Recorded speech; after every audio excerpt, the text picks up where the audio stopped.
Hello, my name is Carl Niji and I am the owner-operator of a business called Overcoming Dyslexia, ADD, ADHD and Learning Disabilities in Ottawa, Canada. I'm what's known as a Davis facilitator, and I get my job title from the gentleman who developed the programs that I give to people. His name was Ron Davis, and he is the author of 3 books covering subjects from dyslexia, ADD, ADHD, learning disabilities, Asperger's, autism. He is also the founder of an international organization called the DDAI. Now, I've talked about what I do, and I've also talked about Ron in other videos, so I'll put links below so you can look at them, or I'll put links somewhere so you can look at them. What I'd like to talk about today isn't particularly a Davis subject. It's something that, as dyslexic myself, I've discovered over the past 20 years of really delving down into dyslexia. And also in the last 10 years as I've been giving programs to people with dyslexia and learning disabilities and ADD and these sorts of difficulties that people are having.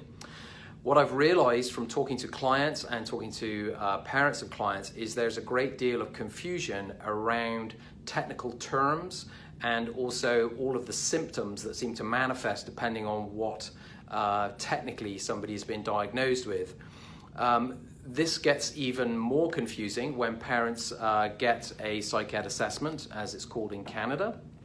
And that really means a psychological educational assessment for those not in Canada watching this.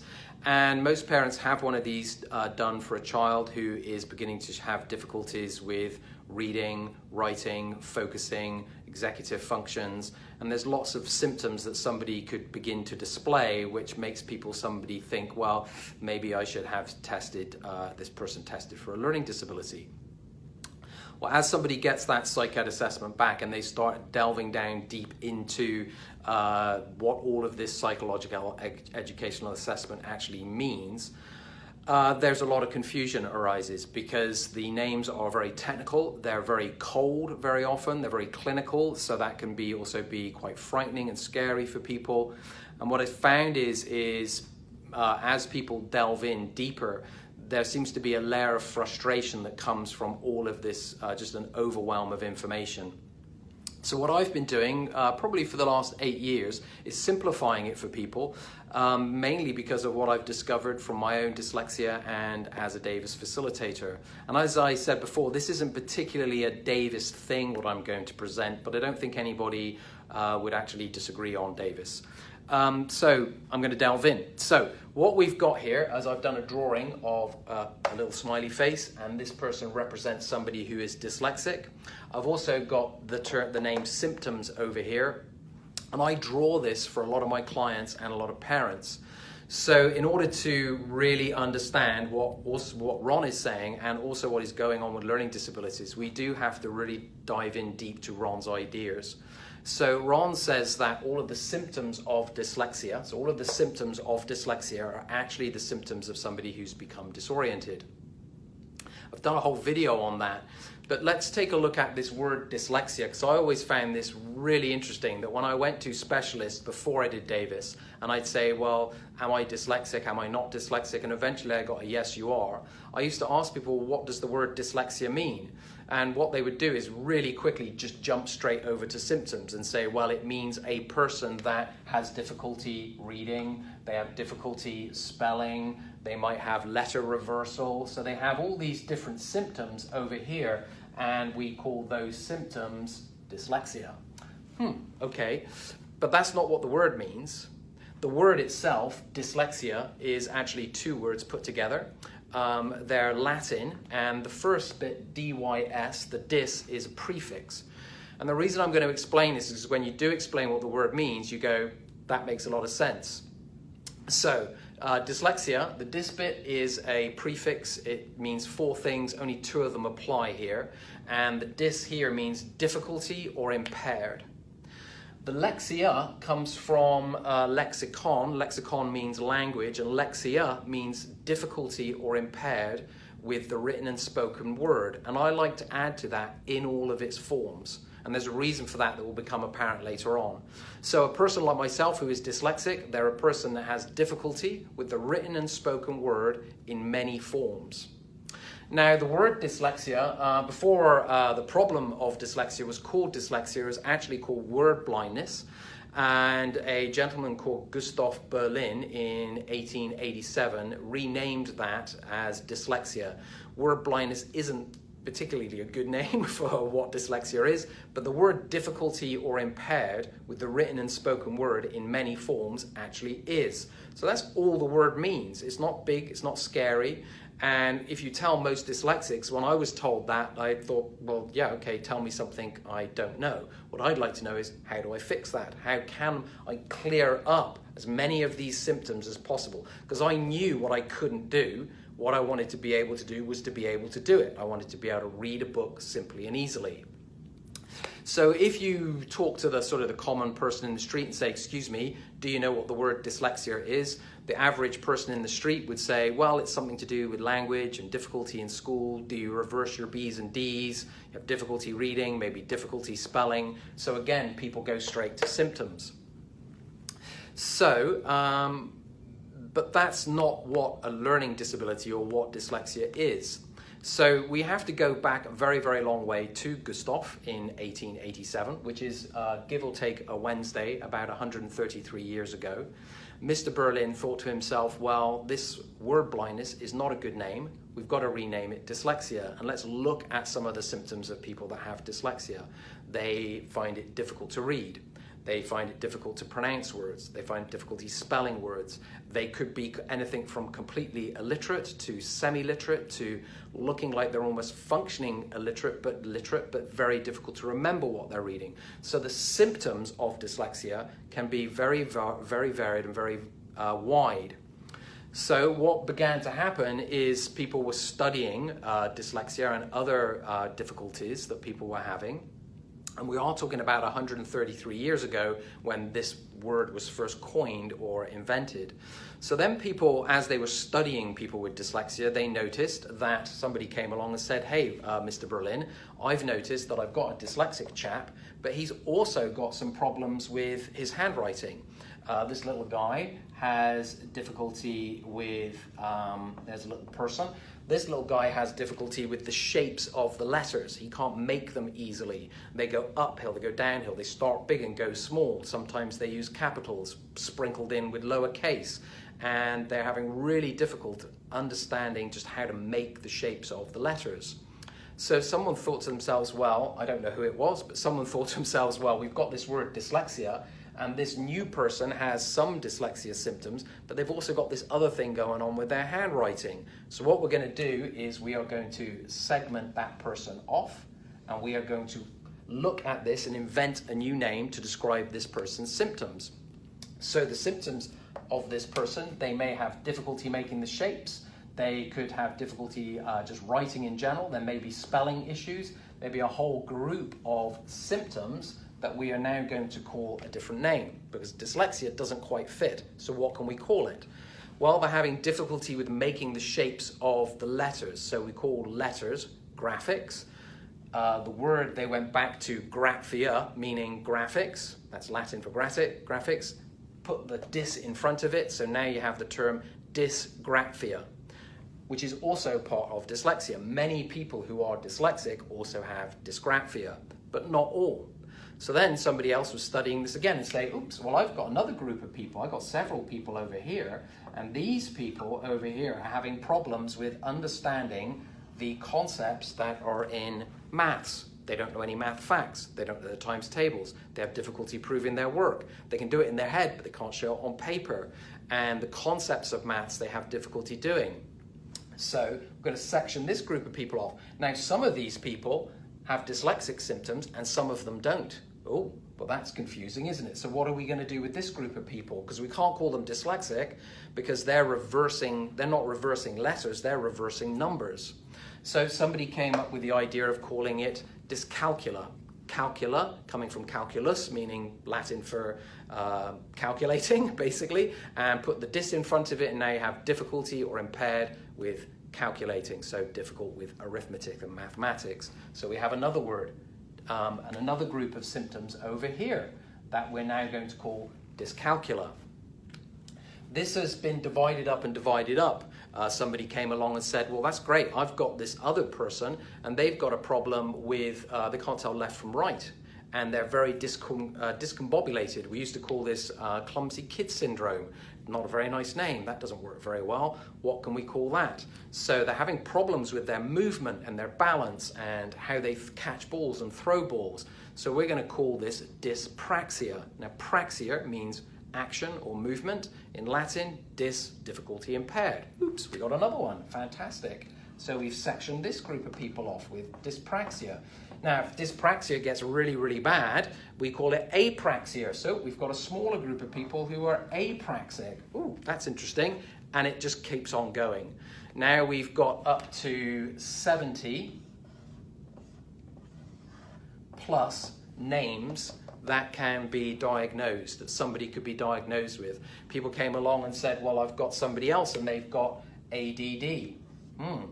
So now ADD came along and we have all these symptoms for ADD. Someone came along and discovered also ADHD and they popped an H in here. So we now have ADHD. Ooh, we've got two different things. So we've got more symptoms and more names.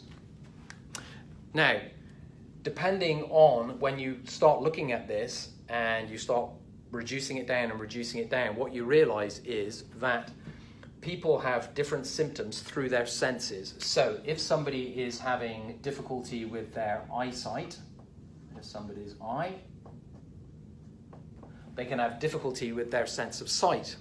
They can have difficulty with their sense of hearing. There's not a very good picture of an ear, okay?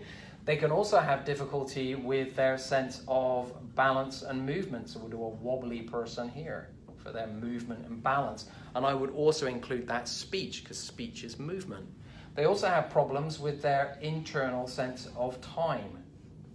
And their internal sense of time can either go too fast or too slow. So it can speed up or it can slow down.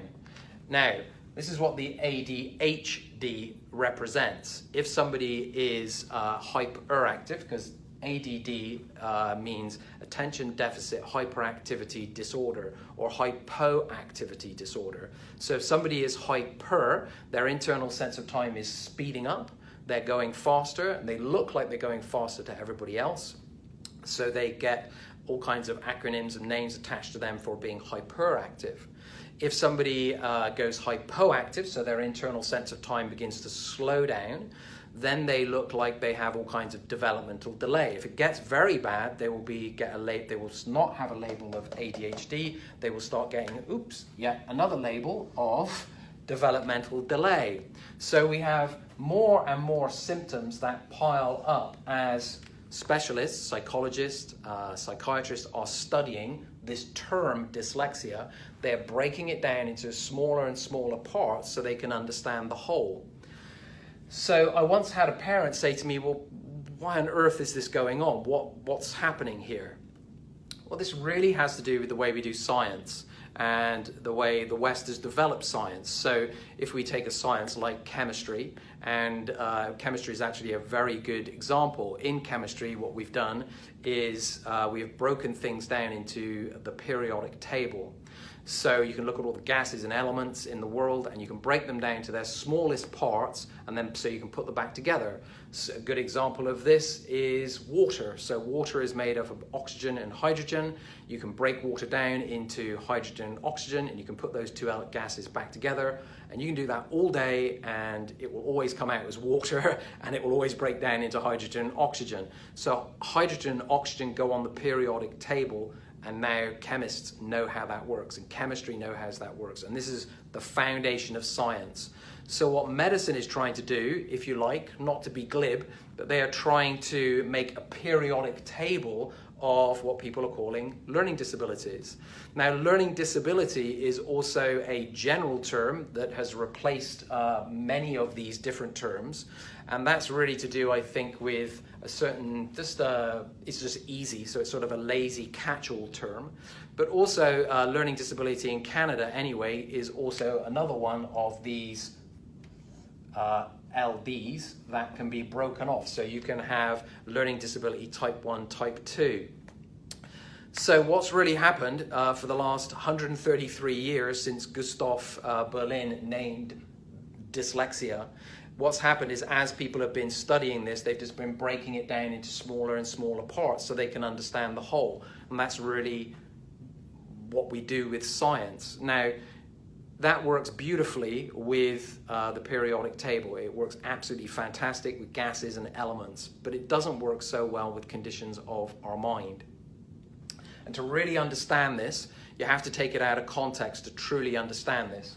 If I have a condition, say the common cold, right? Or if I had, say, the flu, I would have different symptoms. And if I had the flu or the cold, I would have a runny nose, I would have a sore throat, I would maybe have a temperature, depending on which one of these I had. But the runny nose and the sore throat are not the flu, and the name isn't the thing. What's actually going on here is in the middle, we have either a germ or a virus. There's a bad picture of a virus or a germ that gets into my nose and throat and gives me these symptoms. So the symptoms, that lines up, doesn't it? The symptoms, that lines up, that makes sense. The names, well, that lines up, that makes sense. But where's this bit? Now, dyslexia, ADD, ADHD, they're not a germ, you can't catch them. They're not a disease that you catch, it's an inherited condition that is a way of thinking, as I've talked about in other videos. But to really understand this, you need to say, well, if the cold or the flu is a little germ that gets into my nose and throat and gives me these symptoms. So the symptoms, that lines up. The names, that lines up. But where's this bit? This bit is Davis. This bit is what Ron Davis is talking about. This is the Davis program. And when you understand the Davis program, you realize that all of the symptoms of dyslexia are actually the symptoms of somebody who's become disoriented. And when somebody who gets disoriented, when somebody is disoriented, pardon me, the brain doesn't get what their eyes see, they get what they think their eyes see. The brain doesn't get what their ears hear, they get what they think their ears hear. Their balance and movement sense is disrupted or can change, and their internal sense of time can either speed up or slow down. So when we look for symptoms and we group these symptoms together to give them names, what we're looking for as Davis facilitators are you actually having the symptoms of somebody who's disoriented? So I don't mind if you call it dyslexia or ADD or ADHD or learning disability or dysgraphia or dyspraxia or nonverbal learning disability. What we're looking for and what Ron is explaining is the symptoms of disorientation. If somebody is being disoriented, I know that Davis Pro can help them. I don't mind which name you use. I think dyslexia is probably the best word, and you could have a dyslexia type 1, type 2, type 3. On the Davis program, what we actually use most of the time is all the ones with dys. So dyslexia, dysgraphia, dyspraxia, dyscalculia, dysphasia, and many more. We also do have to use ADD and ADHD and also learning disabilities. I get away from the term learning disability because personally I actually don't like it.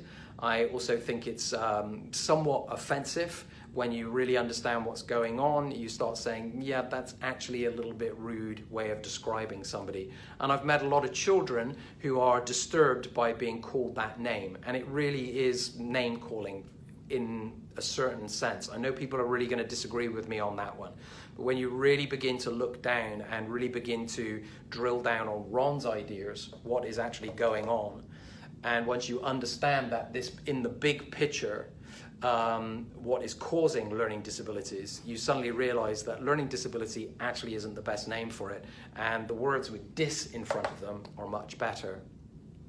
The way I like to explain this to some people is that if I have a problem and I don't know what is causing that problem, if I have different methods that I try to use to help that problem, I don't know whether I'm going to be successful or not, because I don't know what's causing the problem. So if I try a method and it doesn't work, I move on to a next one. Well, if I find one that sort of half works and it appears to be helping, I'm going to keep on doing it, but it may just adjust one or two things if I don't know what's at cause. If I know what's at cause, then I can develop methods to overcome the difficulties that I'm actually having with that problem, and I can potentially help other people too. So really, that's what Davis is on about.